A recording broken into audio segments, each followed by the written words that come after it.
Hey friends, so we posted a little thing online last week that got some attention.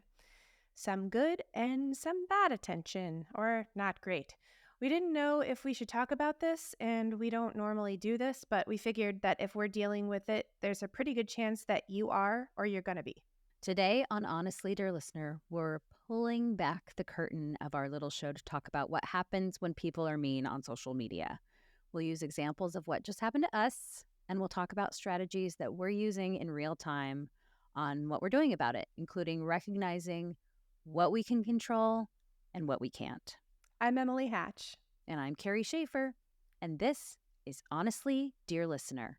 This week's episode is a pretty interesting one because we had started recording some of our conversations after the podcast just because they can be super interesting.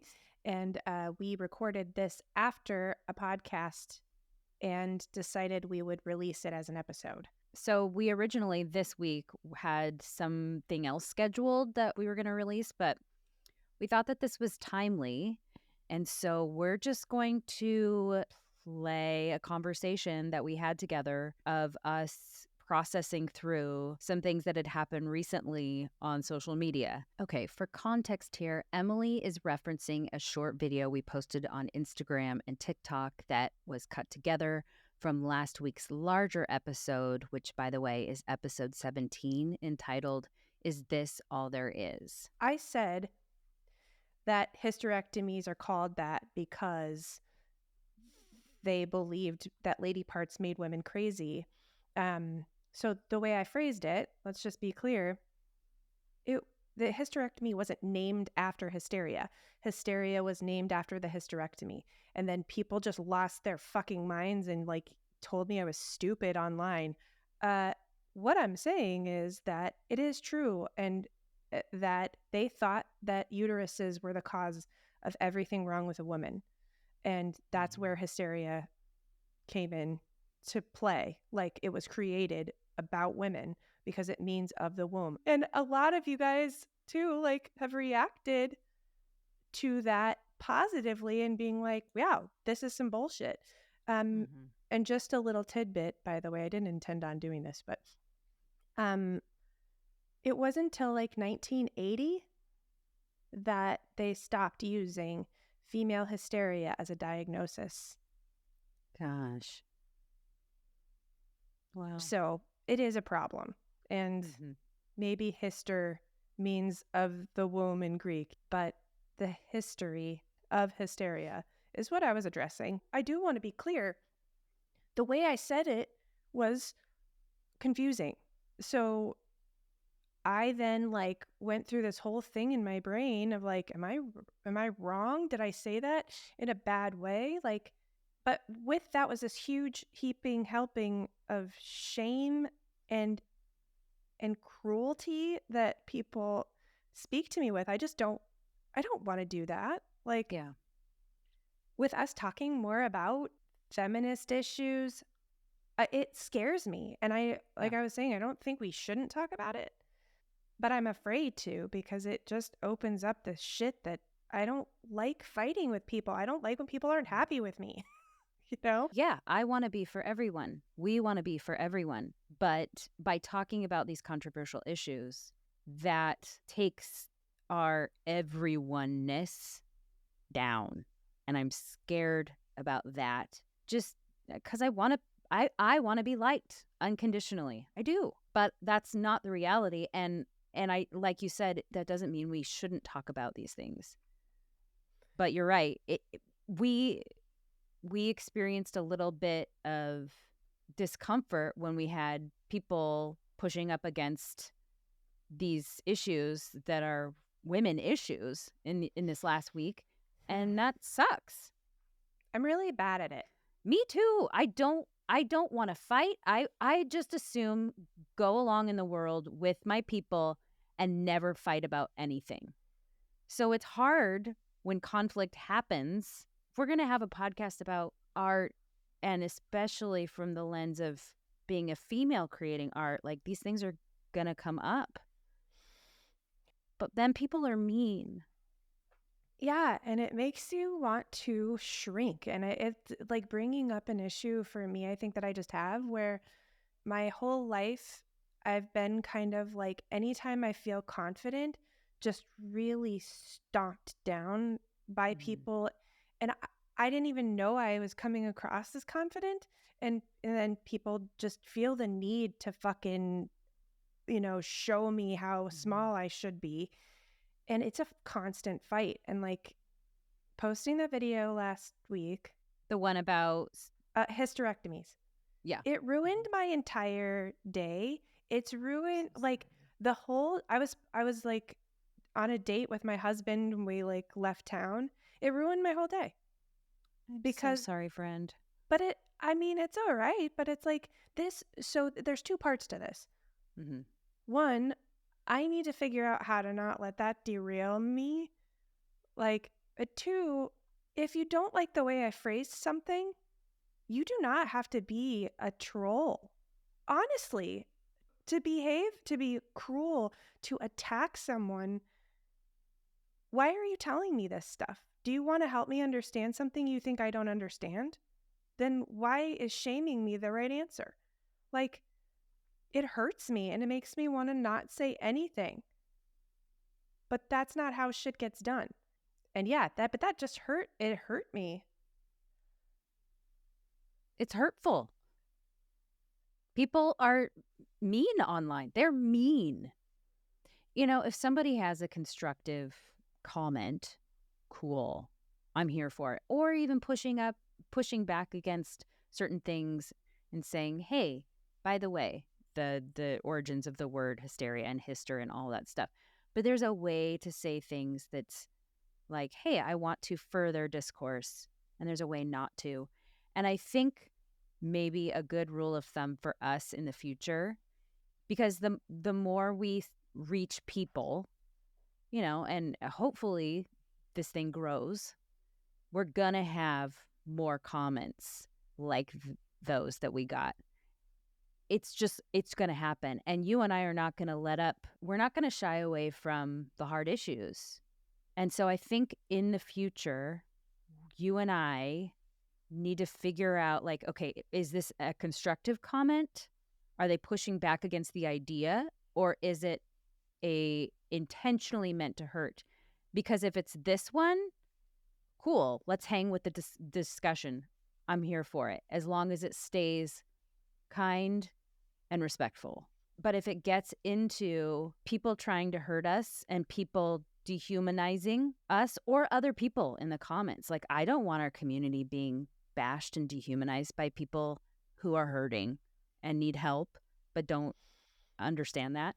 I'm not going to engage with those types of comments and people that choose to talk like that. I'm not going to do it, because we're doing this for joy. We're doing this for love. We're doing this for community. And anything that is outside of what those aims and those goals are, I'm not interested in.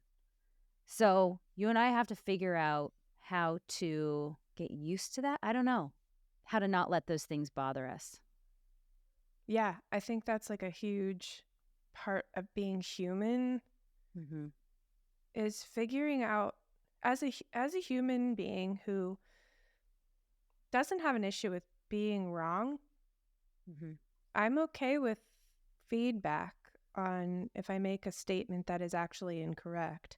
Being told I'm incorrect, that's not a problem. I was not incorrect this time. I phrased it in a weird way, but I'm not okay with being treated badly. And I think this is like an important thing to figure out because we've got to figure out how to be okay with ourselves Mm-hmm. and not let it derail us too much. But part of what I love about me is that I care about other people Yeah. and my sensitivity to others and wanting to please people. I like part of that. So it's Mm-hmm. like, how do I figure out how to let that not bother me? Yeah. That feels like, how do I figure out how to get rid of my humanity? Mm-hmm. It makes me want to cry. I'm like, Mm-hmm. I don't want to get rid of that part of me. Yeah.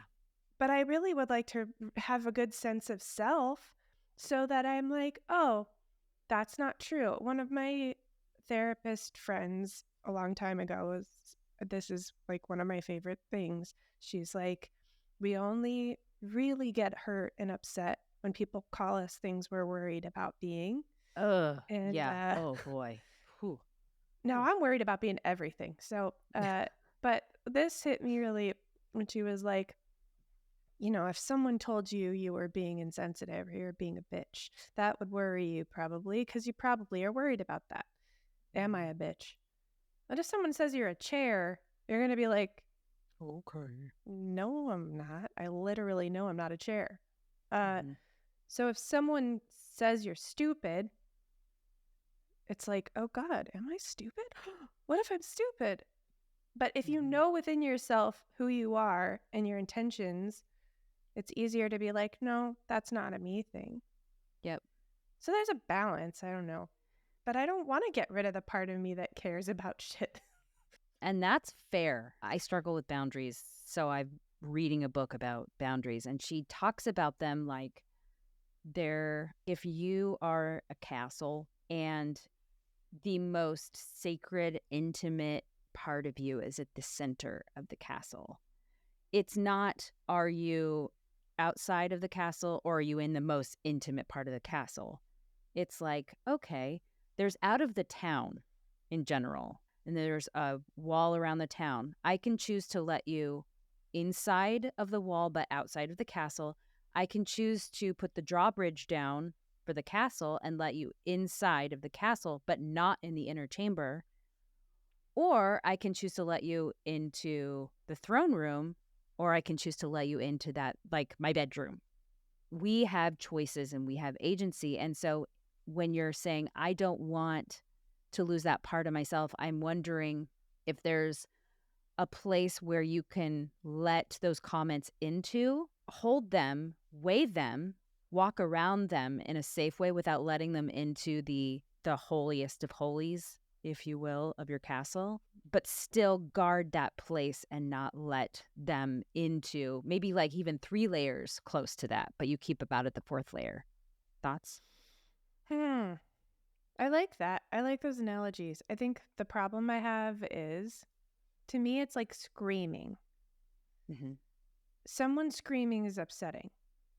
I don't care how far away they are. Mm-hmm.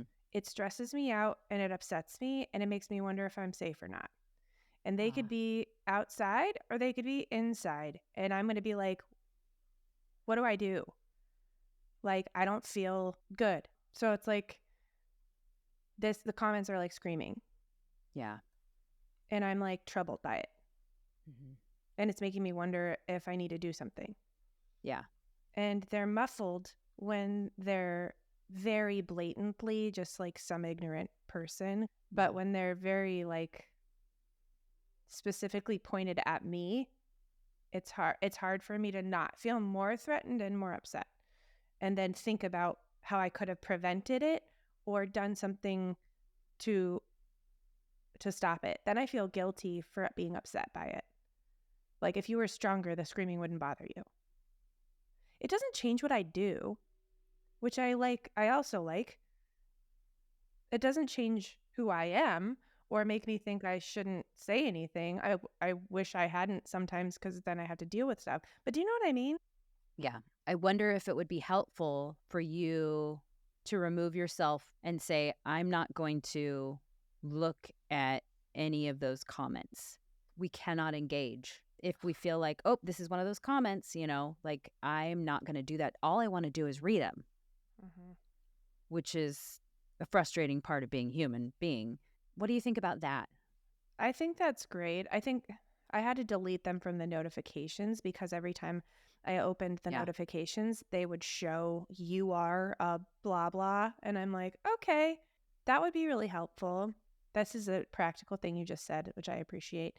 I'm going back to impractical for a second to say, I wish I could maintain my sensitivity, vulnerability, and heart and not give a shit at the same time. Yeah. I just wish I could do that. And I don't think that that'll ever be a thing. Like, I've had like difficult conversations with people via messenger or text, and I go back and read them. And one of my friends and I used to call that like emotional cutting, Mm-hmm. because Yep. it's like you'd go back and read the things and like pour over them and like deal with the pain sinking in somehow, thinking this was like helping you. Right. And I think that's what I was doing the day that it ruined my day. It was Mm-hmm. just like, maybe if I read this harder, it'll make sense to me and I'll be like, they're right about me. And then like, Mm-hmm. no, you know? So Mm-hmm. I think that would be helpful. Yeah. Um, it would just be so much better if people weren't dicks just in general, but we can't control other people. And that sucks. It really does. It really sucks. But we can control us. And when we feel like a comment's going in a really hurtful direction, we can choose to not look at it. And that's That's really hard. Emily, I don't know how I'm going to do that. well, that too is why like celebrities don't read most of the time don't read the comments at all. But the problem Mm-hmm. is we're trying to create a community with people. Mm-hmm. So if we ignore the comments, then we're ignoring the people that we would like to talk to and Right. ignoring the people that we would not like to talk to. And Mm-hmm. in order to know, we have to look.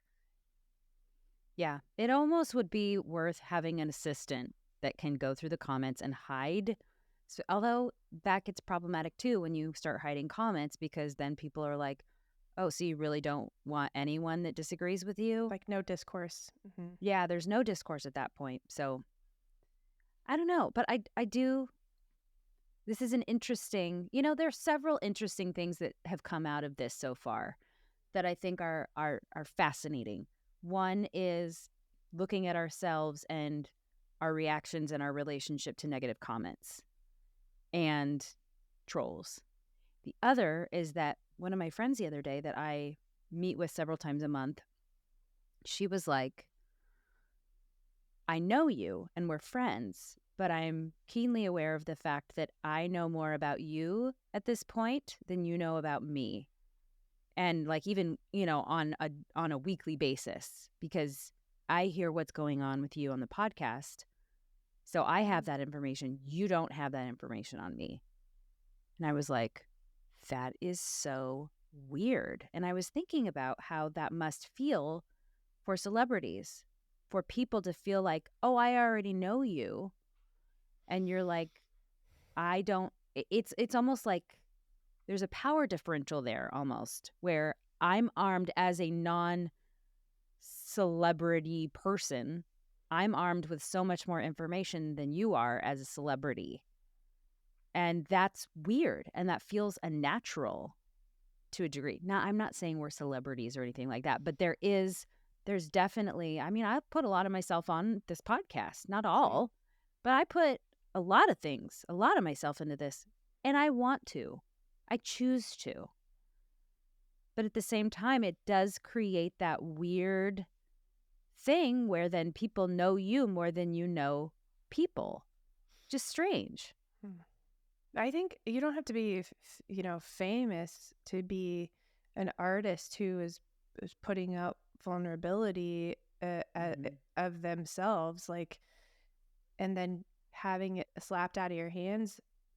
It doesn't matter how many people do it. Mm-hmm. Like as a celebrity, you're opening yourself up because you have a bigger fan base, but it's still percentage wise probably similar and it hurts really bad. Yeah. And then what's the alternative? Mm-hmm. Don't share? Yeah. That doesn't seem like something I want either. What I come back to is this. We started this podcast because we were passionate about art, creating, and mindset. We were passionate about our friendship. And our very first episode on day one, we talked about that we are not for everyone and that that's still okay. And it's still worth creating, even if we're not for everyone. So I don't ever want us to lose sight of that because I think with fame or with being well known or whatever, and you get bigger opportunities, and then your thing, the podcast grows and and people have gotten famous for being online and being online personalities. And I think it's easy when those things happen to lose sight of your thesis statement. And our thesis statement, I believe, and I'm speaking for you right now, but I think we're both pretty in agreement, is that our thesis statement is our friendship. And our thesis statement is, at the end of the day, it's about being true to who we are and being authentic. It's called honestly, dear listener, not hope you like this, you guys. Right. Totally. And it's not going to And, be for everyone. and we've said in our slogan, championing vulnerability. It's really easy to read in your mind, but not easy to say out loud. Championing vulnerability. And this is vulnerable. Yep. Even this conversation is vulnerable because admitting that mean people hurt you is hard. Yep. I think we have a messaging that is like, don't ever let them see you sweat, or those bullies at school, you can't let them know they're getting to you or they'll keep doing it. Why is that my responsibility? I'm here to say that hurt me. That's hard to say. Yep. But our responsibility is then to get up and keep fighting in that arena. And to do so daring greatly. Thank you, Brene Brown. I think Brene Brown might be the patron saint of this podcast. But seriously, we do so daring greatly. And we're not going to stop daring greatly because a couple people were upset about something that we put online, or the way I phrased something. Right. Thank you. I value you so much as a human being and a friend. And also, I'm just so glad I'm not alone doing this.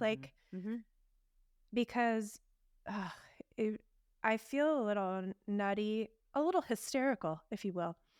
Already, I can't imagine doing this all by myself right now and then not have, of course, you're my friend outside of this, but having you as a partner in this podcast has really been a huge deal. And I am so grateful for you. I feel the same way about you. Thank you. And reminding me that you said that the first episode. Yep. That we're not for everybody. And so thanks for that reminder. And I think we all need this reminder as people moving in the world, making things and putting them on the internet. That's right. That's right. Well, yeah, and same for you, friend. It's nice to have a partner. It's nice to have a buddy on the journey with you that you can share the load, as Samwise Gamgee would say from The Lord of the Rings. So thanks for sharing the load. Absolutely. Thank you so much for joining us with this talk that we had today. It's vulnerable, and we really appreciate you being with us for that. Absolutely. And just to clear something up, I want y'all to know that the overwhelming majority of y'all are lovely. We have received many kind comments and words from you. We just want to thank you for sharing yourselves with us, and keep being your kind, gentle selves to us, to the internet, to social media, and to yourself. Emily, where can they find us? They can find us obviously on Instagram. We are on TikTok now, y'all. We are really doing the thing. We are on TikTok. You can find us in the DMs. And also you can email us at honestlydearlistener@gmail.com or on our website, honestlydearlistener.com. Check us out on our website. We have an index of all of our episodes on there. Also, there's a bunch of show notes. So if we've mentioned something in an episode, resources, you'll probably find it in the show notes. So, dear listener, We're so grateful for you. Thank you so much for joining us.